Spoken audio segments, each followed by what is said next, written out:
नमस्ते, प्रणाम। प्रधानमंत्री नरेंद्र मोदी की डिग्री को लेकर विवाद कई सालों से जारी है और यह मुद्दा 2025 में फिर से चर्चा में आ गया है। विवाद की शुरुआत 2016 में हुई थी, जब आम आदमी पार्टी के नेता अरविंद केजरीवाल और संजय सिंह ने मोदी की शैक्षणिक योग्यता पे सवाल उठाए थे। उन्होंने मांग किया था कि मोदी की डिग्री को सार्वजनिक किया जाए। चुनाव आयोग के हल्फनामे के अनुसार नरेंद्र मोदी ने 1978 में दिल्ली यूनिवर्सिटी से ग्रेजुएशन बी और 1983 में गुजरात यूनिवर्सिटी से पॉलिटिकल साइंस में मास्टर डिग्री एमए प्राप्त की थी। लेकिन कई लोगों को इस पे संदेह था, क्योंकि उनकी डिग्री के प्रमाण सार्वजनिक रूप से उपलब्ध नहीं थे। जब केजरीवाल ने सूचना के अधिकार के तहत प्रधानमंत्री की डिग्री की जानकारी मांगी, तो गुजरात यूनिवर्सिटी ने इसे देने से इनकार कर दिया। मामला सेंट्रल इंफॉर्मेशन कमीशन सीआईसी तक पहुंचा, जिसने आदेश दिया कि डिग्री की जानकारी सार्वजनिक किया जाए। लेकिन जब यह मामला 2023 में गुजरात हाईकोर्ट में पहुंचा, तो कोर्ट ने कहा कि प्रधानमंत्री की डिग्री सार्वजनिक करने की जरूरत नहीं है और केजरीवाल पे 25,000 का जुर्माना लगा दिया। इसके बावजूद विपक्षी दलों ने इससे मुद्दा बनाना जारी रखा और 2025 में फिर से इस पे सवाल उठने लगे। डिग्री को लेकर विवाद इसीलिए भी बढ़ा, क्योंकि कुछ जगहों पे नरेंद्र मोदी के नाम अलग अलग लिखे होने की बात कही गई। साथ ही यह भी सवाल उठा कि 1983 में गुजरात यूनिवर्सिटी में एमए पॉलिटिकल साइंस कोर्स था या नहीं था।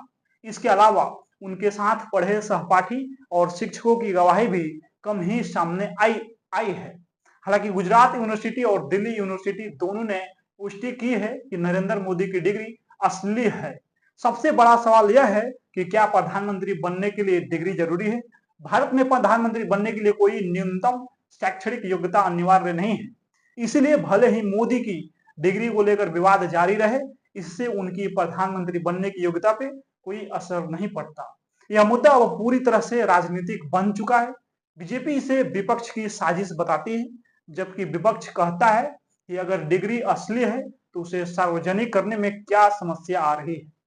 यह विवाद तब तक चलता रहेगा जब तक या तो मोदी की डिग्री को लेकर पूरी पारदर्शिता नहीं आ जाती है।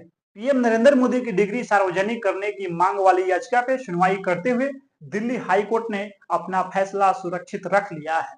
दिल्ली यूनिवर्सिटी की ओर से कोर्ट में सॉलिसिटर जनरल तुषार मेहता ने कोर्ट से कहा कि हम रिकॉर्ड कोर्ट को दिखा सकते हैं, लेकिन उन लोगों के सामने उजागर नहीं करेंगे जो केवल प्रचार या राजनीतिक मकसद से पीएम की डिग्री को सार्वजनिक करने की मांग कर रहे हैं। दिल्ली हाईकोर्ट ने प्रधानमंत्री नरेंद्र मोदी की डिग्री को सार्वजनिक करने की मांग वाली याचिका पे अपना फैसला सुरक्षित रख लिया है। दोनों पक्षों की दलीलें सुनने के बाद जस्टिस सचिन दत्ता ने दोनों पक्षों के तर्क सुन लिए हैं और फैसला सुरक्षित रख लिया गया है।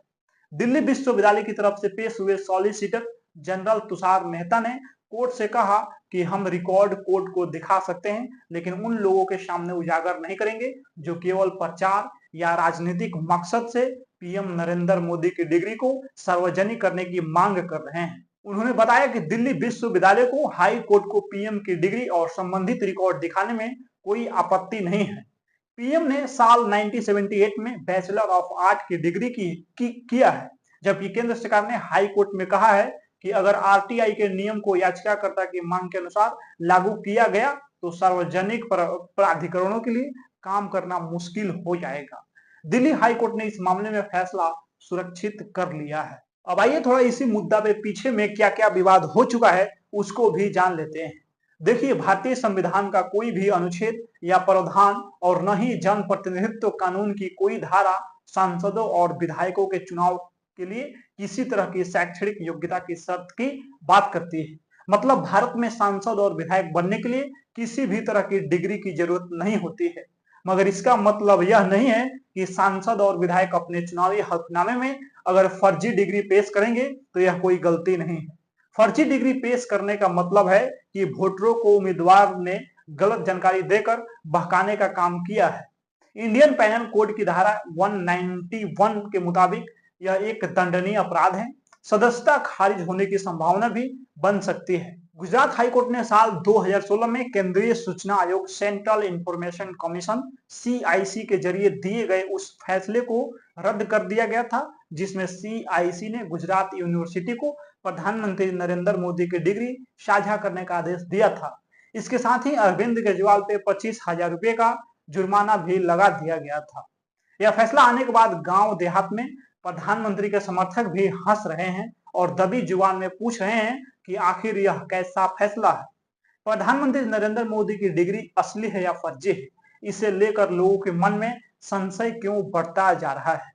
अरविंद केजरीवाल अपना पक्ष रखते हुए लोगों को यह भी बात समझा रहे हैं कि क्यों एक प्रधानमंत्री को पढ़ा लिखा होना जरूरी है।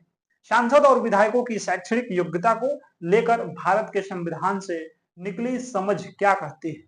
पढ़ाई लिखाई से ज्यादा वह कौन से पैमाने हैं जिनके आधार पर हमें नेताओं को परखना चाहिए। आम आदमी पार्टी के पूर्व कानून मंत्री जितेंद्र सिंह तोमर पे हलफनामे में फर्जी डिग्री दाखिल करने का आरोप लगा था। इसी समय भाजपा सरकार में मंत्री के तौर पे कार्यरत स्मृति ईरानी पर भी फर्जी डिग्री का आरोप लगा था, मगर दिल्ली पुलिस ने जितेंद्र सिंह तोमर के मामले में जितनी तत्परता दिखाई उसके मुकाबले स्मृति ईरानी के मामले पे रत्ती भर भी नहीं दिखाई। जितेंद्र सिंह तोमर को गिरफ्तार किया गया। साल 2015 में फर्जी डिग्री के चलते इन्हें अपने पद से इस्तीफा देना पड़ा। बाद में दिल्ली हाई कोर्ट ने दिल्ली विधानसभा में इनकी सदस्यता भी रद्द कर दिया। जब यह मामला उठा और अरविंद केजरीवाल की सरकार को घेरा जाने लगा तो यहीं से हवाओं में तैर रहा प्रधानमंत्री नरेंद्र मोदी से जुड़ा विवाद भी तूल पकड़ने लगा। आम आदमी पार्टी के नेता अपने डिग्री दिखा रहे थे और चुनौती दे रहे थे कि प्रधानमंत्री नरेंद्र मोदी भी अपनी डिग्री दिखाएं। यही मामला बढ़ते बढ़ते यहाँ तक चला आया है कि देश यह जानना चाहता है कि प्रधानमंत्री नरेंद्र मोदी की डिग्री फर्जी तो नहीं है। साल 2014 में चुनाव आयोग को सौंपे गए अपने हलफनामे में नरेंद्र मोदी ने पहली बार में स्वीकार किया कि वह शादीशुदा है। 2014 से पहले लड़े गए गुजरात के विधानसभा चुनाव में नरेंद्र मोदी ने अपने हलफनामों में शादीशुदा होना कभी स्वीकार नहीं किया था। यही बात लोगों को खटकती है। लोगों को लगा कि जो व्यक्ति अपनी शादीशुदा होने की जानकारी झूठी दे सकता है वह कई सारी जानकारियां भी झूठी दे सकता है। यहीं से यह संदेश भी पनपने लगा कि क्या नरेंद्र मोदी की सौंपी गई दूसरी जानकारियां सही है या गलत है। साल 2014 के लोकसभा चुनाव में आयोग को सौंपे गए हलफनामे के मुताबिक नरेंद्र मोदी ने साल 1978 में डिस्टेंस लर्निंग प्रोग्राम के तहत दिल्ली यूनिवर्सिटी से बीए और साल 1983 में गुजरात यूनिवर्सिटी से एमए की डिग्री हासिल किया है। नरेंद्र मोदी के इस दावे को लेकर प्रधानमंत्री कार्यालय, चुनाव आयोग, दिल्ली यूनिवर्सिटी और गुजरात यूनिवर्सिटी में कई सारे आरटीआई दाखिल किए गए। प्रधानमंत्री कार्यालय से जवाब आया कि चुनाव आयोग से पूछिए। चुनाव आयोग से जवाब आया कि चुनाव आयोग की वेबसाइट पर जाकर देख लीजिए। गुजरात यूनिवर्सिटी ने जवाब दिया कि साल 2005 के सूचना के अधिकार के कानून के तहत यह जानकारी सार्वजनिक नहीं की जा सकती है। दिल्ली के एक निवासी हंसराज जैन ने भी दिल्ली यूनिवर्सिटी में आरटीआई दाखिल कर नरेंद्र मोदी की डिग्री के बारे में पूछताछ की थी। उन्हें भी किसी तरह का मुकम्मल जवाब नहीं मिला। इसी समय आम आदमी पार्टी के नेता जितेंद्र सिंह तोमर पे भी फर्जी डिग्री विवाद का मामला चल रहा था। आम आदमी पार्टी पे जमकर हमला हो रहा था। इसी समय केंद्रीय सूचना आयोग ने केजरीवाल से उनके चुनावी फोटो पहचान पत्र के बारे में जानकारी भी मांगी थी। अप्रैल 2016 में अरविंद केजरीवाल ने चीफ इंफॉर्मेशन कमिश्नर यानी सीआईसी श्रीधर आचार्य तुल को बड़े ही कठोर शब्दों में चिट्ठी लिखी और नरेंद्र मोदी से जुड़ी जानकारियां सार्वजनिक करने की बात कही। केंद्रीय सूचना आयोग ने इस चिट्ठी को एक आरटीआई आवेदन माना और गुजरात यूनिवर्सिटी और दिल्ली यूनिवर्सिटी को आदेश दिया कि वह प्रधानमंत्री नरेंद्र मोदी की डिग्री से जुड़ी जानकारियां साझा करें। इसी के बाद भाजपा के नेता अमित शाह और अरुण जेटली ने प्रेस कॉन्फ्रेंस कर प्रधानमंत्री नरेंद्र मोदी की बीए और एमए की डिग्री सार्वजनिक करते हुए कहा था कि अरविंद केजरीवाल ने देश का नाम बदनाम किया है, उन्हें माफी मांगनी चाहिए। इसके जवाब में आम आदमी पार्टी के उस समय के नेता आशुतोष ने प्रेस कॉन्फ्रेंस कर कहा था कि अमित शाह और अरुण जेटली भगवान नहीं है कि उनकी बात हम लोग मान ले। सार्वजनिक की गई डिग्री में कई खामियां हैं, यह डिग्री फर्जी है। Gujarat university CIC central information commission के नरेंद्र मोदी के डिग्री देने के आदेश को चुनौती देते हुए गुजरात हाई कोर्ट चली गई थी। यूनिवर्सिटी ने कहा था कि आयोग का आदेश त्रुटिपूर्ण है, इसे रद्द करने की जरूरत है। 7 साल बाद अब इसी मामले पे फैसला आया है। गुजरात हाई कोर्ट की सिंगल बेंच के जज बीरेन वैष्णव ने सीआईसी के 2016 में दिए गए आदेश को रद्द कर दिया है।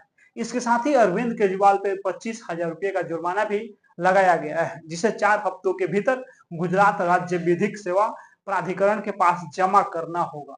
जानकारों का कहना है कि मोदी सरकार के दौर में मौजूद संस्थाओं की आजादी को लेकर अनगिनत सवाल खड़े हो चुके हैं। यह फैसला भी उसी फहरिस्त में शामिल होता है। गुजरात हाईकोर्ट का फैसला हास्यास्पद है। भारत के चुनाव आयोग का नियम कहता है कि अगर चुनाव आयोग को सौंपी गई डिग्री फर्जी निकलती है तो सदस्यता खारिज हो सकती है। यह बहुत बड़ा फर्जीवाड़ा है। न वह सांसद बनेंगे और न ही वह चुनाव लड़ सकेंगे। अरविंद केजरीवाल ने भी गुजरात हाईकोर्ट के फैसले के बाद प्रेस कॉन्फ्रेंस की थी। उनकी प्रेस कॉन्फ्रेंस का लबो-लुभाव यह रहा कि देश इसीलिए नहीं तरक्की कर पा रहा है कि देश के पास पढ़ा लिखा प्रधानमंत्री नहीं है। 21वीं सदी में पढ़ा लिखा प्रधानमंत्री होना चाहिए। प्रधानमंत्री नरेंद्र मोदी कहते हैं कि नाले के गैस से चाय बनाई जा सकती है। बादलों के पीछे से अगर हवाई जहाज जाए तो उसे रडार नहीं पकड़ पाएगा। क्लाइमेट चेंज कोई समस्या नहीं है। क्या कोई पढ़ा लिखा प्रधानमंत्री इस तरह की बातें करेगा? इसी बातें सुनकर पूरी दुनिया भारत पे मुंह दबाकर हंसती है। अगर देश का प्रधानमंत्री पढ़ा लिखा नहीं होगा तो आप उससे किसी भी कागज पे दस्तखत या साइन करवा लेंगे। उन्होंने यह भी जोड़ा कि गुजरात हाई कोर्ट के फैसले के बाद प्रधानमंत्री नरेंद्र मोदी की डिग्री पे और अधिक संशय बढ़ गया है। देश की जनता जानना चाहती है कि उनका प्रधानमंत्री कितना पढ़ा लिखा है। जनता पूछ रही है कि अगर डिग्री है तो गुजरात विश्वविद्यालय और दिल्ली विश्वविद्यालय डिग्री को दिखा क्यों नहीं देते? जनता के मन में संशय उठ रहा है, या तो डिग्री है या नहीं है, और अगर है तो फर्जी है। हकीकत यह है कि संविधान सभा में इस पे खूब बहस हुई थी कि जनप्रतिनिधि के चुनाव यानी संसद और विधायक के चुनाव में शैक्षणिक योग्यता की शर्त रखनी चाहिए या नहीं रखनी चाहिए। लोकतंत्र का बुनियादी सिद्धांत है कि ऐसी कोई शर्त नहीं बननी चाहिए जिसके पैमाने पे बहुत सारे लोगों को वंचित रहना पड़ जाए। सब जानते हैं कि भारत एक गरीब मुल्क है। आजादी के 75 साल बीतने के बाद भी भारत की बहुत बड़ी आबादी उच्च शिक्षा से वंचित रह जाती है। मतलब डिग्रियों का प्रावधान बनाएंगे तो अब भी बहुत बड़ी आबादी लोकतंत्र से बाहर चली जाएगी। सबको पता है कि शिक्षा बहुत जरूरी है, मगर चुनाव लड़ने के लिए शिक्षा को अनिवार्य कर देने का मतलब होगा एक ऐसा सिस्टम बनाना जो बहुत बड़ी आबादी को लोकतंत्र से बाहर कर देगा। यह नाइंसाफी भरा होगा। अगर आप अब भी लोकतंत्र में सबकी भागीदारी का मतलब नहीं समझ पा रहे हैं तो इसे ऐसे समझिए कि अगर शैक्षणिक योग्यता जैसी कोई भी शर्त लगाई जाएगी तो इसमें गरीब, हाशिए के तबके से आने वाले लोग, महिलाएं जैसी बड़ी आबादी भागीदारी नहीं कर पाएगा। भारतीय लोकतंत्र पन्नों पर ही अभिजात्य लोकतंत्र बनकर रह जाएगा। इसके साथ यह भी समझने वाली बात है कि एक व्यक्ति घर की चार दीवारी में रहकर सांसद या विधायक नहीं बनता है, बल्कि जनता के बीच जाकर चुनाव लड़ता है। जनता के बीच जाकर अपनी बात रखता है, अपने विचार व्यक्त करता है। जनता के पास पूरा मौका होता है कि उसे परखने का ईमानदार पैमाने बनाए गए। मौजूदा वक्त की चुनाव प्रणाली की असली दिक्कत यह नहीं है कि चुनाव लड़ने के कानून के किसी प्रावधान में शैक्षणिक योग्यता का प्रावधान नहीं है, बल्कि असली दिक्कत यह है कि मीडिया, सीबीआई, ईडी जैसे संस्थानों के जरिए सिस्टम इतना तोड़ मरोड़ दिया गया है कि जनता का परखने का पैमाना ही बेईमान बनते चले जा रहे हैं। अब अगर मीडिया के जरिए 24 घंटे मुस्लिमों के खिलाफ जहर फैलाने वाले लोगों की वकालत की जाएगी तो कैसे जनता के परखने का पैमाना बढ़िया बन सकता है। जहां तक बात रही नरेंद्र मोदी की मूर्खतापूर्ण बयानों की, तो वह पढ़ाई लिखाई कम होने या अनपढ़ होने का मसला नहीं है। पढ़े लिखे लोग भी बहुत ज्यादा मूर्खतापूर्ण बातें करते रहते हैं। खोजने निकलेंगे तो आईएएस और जजों के पद पे नियुक्त हो चुके कई लोगों के ऐसे बयान देखने को मिल जाएंगे। नरेंद्र मोदी मूर्खतापूर्ण बयान इसीलिए दे पाते हैं कि उन्हें यकीन है कि सवाल पूछने वाली संस्थाएं उनसे खुलकर सवाल नहीं पूछेंगी। जो सवाल पूछना चाहते हैं उन्हें सवाल पूछने नहीं देंगे। उन्होंने अपने आसपास ऐसा माहौल बनाया है जो एक तानाशाही व्यक्ति का रवैया होता है। अगर उन्हें इस बात का डर होता कि उनके बोले गए और किए गए कामों की जायज छानबीन जनता के सामने पेश की जाएगी तो वह कुछ भी मूर्खतापूर्ण और अशोभनीय बोलने से पहले अपने वक्तव्य पे 4 बार सोचते हैं। अगर सिस्टम ढंग से काम करे तो संवैधानिक पद पे बैठे किसी भी व्यक्ति की इतनी हिम्मत नहीं हो कि वह संवैधानिक मर्यादाओं को लांघकर कोई बात करे या कोई काम करे। अरविंद केजरीवाल का कहना है कि भारत के प्रधानमंत्री को सैकड़ों फाइल साइन करनी होती है। अगर वह पढ़ा लिखा नहीं होगा तो उससे गलत फाइल पे साइन करवा ली जाएगी। चूंकि अरविंद केजरीवाल भी अपने तानाशाही चश्मे से भारतीय राजनीति को देखते हैं, इसीलिए उन्होंने यह मान लिया है कि देश को एक व्यक्ति चलाता है। इसमें मीडिया संस्थानों की भी गलती है जो इस तरह से चर्चा करते हैं, जिससे आम लोग सिस्टम के कामकाज को ढंग से नहीं समझ पाते हैं। चुने हुए जनप्रतिनिधि का काम यह होता है कि वह लोगों के दुख दर्द को समझे, संसद और विधानसभा में उनकी आवाज उठाएं। बाकी सब काम करने के लिए आईएएस अधिकारी, सचिवालय के कर्मी आदि होते हैं। मान लीजिए कि औद्योगिक क्षेत्र या पर्यावरण क्षेत्र से जुड़े किसी महत्वपूर्ण दस्तावेज पे हस्ताक्षर करने हैं।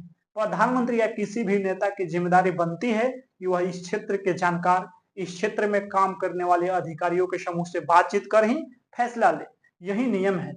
अगर वह ऐसा नहीं करता है तो इसका मतलब है कि वह तानाशाही रवैया अपना रहा है। जैसा कि प्रधानमंत्री पे नोटबंदी के फैसले को लेकर आरोप लगता है कि उन्होंने आरबीआई की बात भी नहीं मानी। कहने का मतलब यह है कि प्रधानमंत्री होने का अर्थ यह नहीं है कि किसी को तानाशाह बनने का अधिकार मिल गया है, बल्कि प्रधानमंत्री पद पर बैठे व्यक्ति बड़ी जिम्मेदारी के साथ जाने माने जानकारों से सलाह लेकर कोई फैसला लेने के लिए अधिकृत होता है। बाकी आप सब प्रधानमंत्री की डिग्री असली है या फर्जी, इस विषय पे सोच ही रहे हैं, तो इस पर भी सोचिएगा कि आखिरकार आप ऐसे नेताओं को चुनकर क्यों भेजते हैं जिनके होते हुए भारत के हर इलाकों में शिक्षा व्यवस्था लचर है और फर्जी डिग्री लेने और देने का कारोबार जमकर चल रहा है। बाकी इस वीडियो में फर्जी डिग्री के बारे में आपका क्या प्रतिक्रिया है, इस वीडियो में अपना प्रतिक्रिया दे दीजिए। मिलते हैं अगला वीडियो में। बहुत बहुत धन्यवाद।